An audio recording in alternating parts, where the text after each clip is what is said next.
but now we can move forward. Well, now we got it done, and everyone's going to sleep happy tonight. It was amazing, bro. I mean, I'm telling you right now, I mean, there's no words to describe how exciting it was. I kept thinking of my grandmother, my grandfather, and how much they would love to see this. They got tagged with lovable losers, and then now they're world champions, man. Like, you can't make any of this up.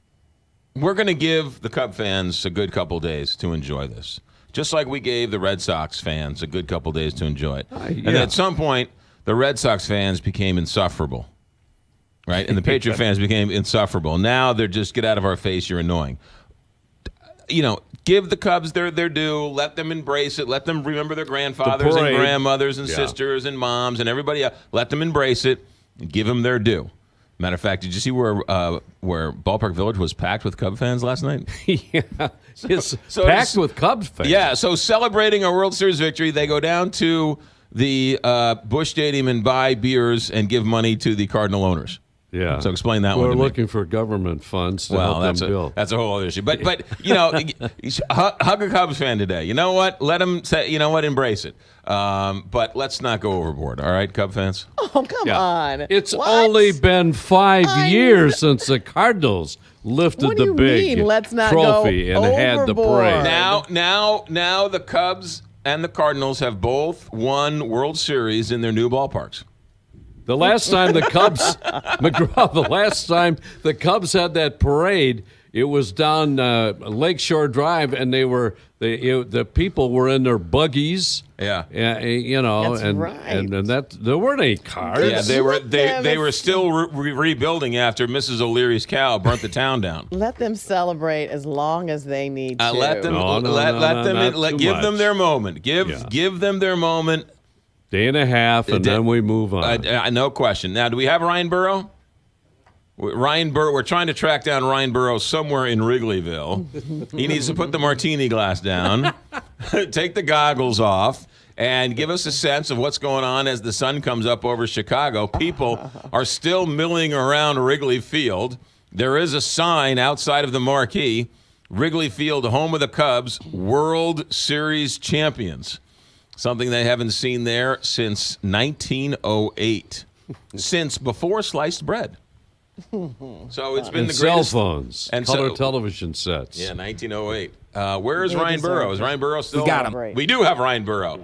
Well, from one present, I'm here. I swear I'm here. Ryan Burrow. A little tired. Have you gone to sleep, Ryan Burrow? I have not gone to sleep.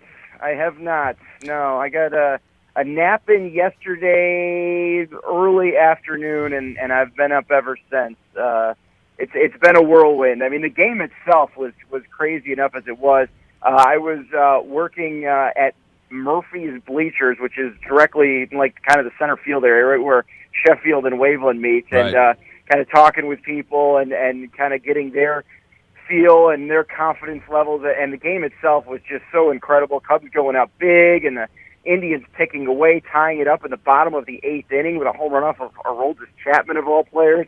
And then, you had the rain delay and the extra inning, and it was just a wild game. And I think when a lot of people walked out of the bars and the restaurants in Wrigleyville, I think they were still shocked. I don't think they thought it was real. There had to have been a time last night, Ryan Burrow, after Chapman gave up the home run to tie it 6-6 in the night. There had to have been a feeling like, oh my goodness, we're gonna blow this.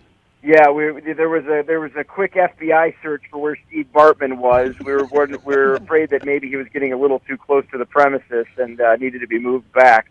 But yeah, I think look, that was a very well played series, and I think people will argue for years to come that may have been the best Game 7 in World Series history. I mean, just the drama behind it, and the fact that it went to 10 innings, and then you had the drama of the rain delay.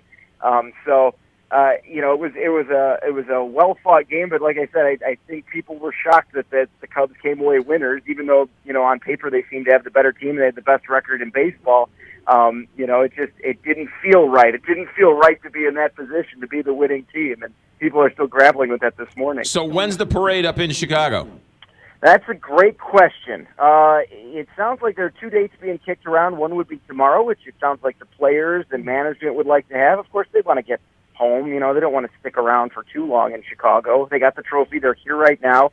I'm sure they'd love to do a rally and parade tomorrow and then go on with their off season. The city, they've got, technicalities to work out, logistics to work out, police shuffling around a police officer, so they're thinking Monday, but Monday? we'll see where the two settle. Yeah, and unfortunately that puts it up really close to the election, which might, anger some people. So, Yeah, Monday. What about Saturday or Sunday? What's wrong with the Saturday? could be. Maybe they'll split the difference. I know that the Blackhawks rallies, when they've done them on Fridays, have been very well attended, and people seem to like that. A lot of people are in town right now for the World Series anyways. Right. So that might be the best Why don't for they everyone. just dust off some of the plans from 1900? Oh, no, wait, never mind. I guess they probably those plans don't exist anymore.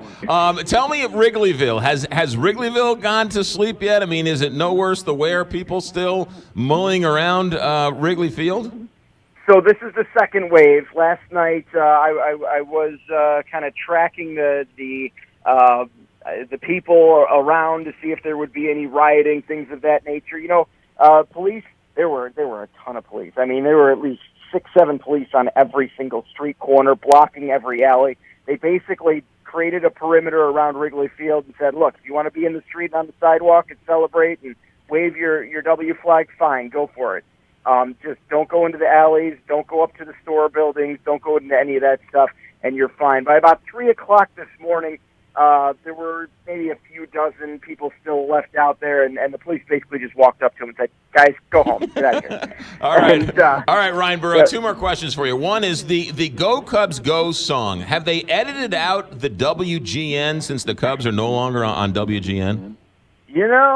That's interesting that you point that out. They have not. However, the news station that it is on does not seem to get to that point in the song. Funny how that works. Interesting. And maybe it wasn't the curse of the goat. Maybe it was the curse of WGN. It could have been. Yeah. It could have been. That may have been it. But you know what? I think even the people at WGN would agree. You know what? I'll take a World Series. That's fine. There you go. Hey, Ryan Burrow, congratulations. Enjoy it. Be safe. Thanks for all of your hard work, and get some sleep here real soon. Thanks, Ryan. All right. Take care. You got it. Ryan Burrow here with ABC. A very tired Ryan A very tired Burrow. Ryan who has yet to fall asleep. No. Yes, since the game ended.